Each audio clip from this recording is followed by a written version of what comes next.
spending so much more time at home this year has had everyone taking a close look at their homes and the improvements that they wish they had.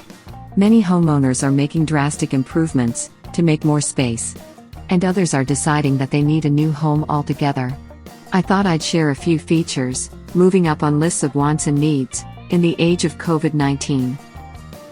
Many homeowners have now worked from home in some capacity, which makes a quiet place to work remotely a much higher priority on many buyers' lists. To make your house more attractive to buyers, carve out a little nook for a desk or convert a spare bedroom to office space. Kitchens are always a highlight for home buyers. That's even more true right now. While staying at home, many people have donned their chef hats and found that cooking is fun. Large open kitchens where families can cook meals together remain popular. Try adding small modern upgrades to help your kitchen become more attractive to buyers. Since gyms closed for a while this year, homeowners have been creative in finding ways to work out, making space for a home gym high on many lists of wants and needs. You could add floor mats and hand weights to a corner of your garage or basement to create a gym space.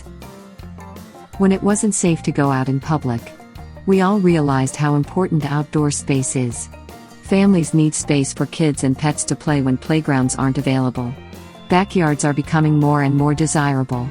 Even if your space is small, find ways to spruce it up, like plants and outdoor seating. We all love our families, but when it comes to being together 24/7, parents are looking for quiet places or separate rooms for kids to hang out.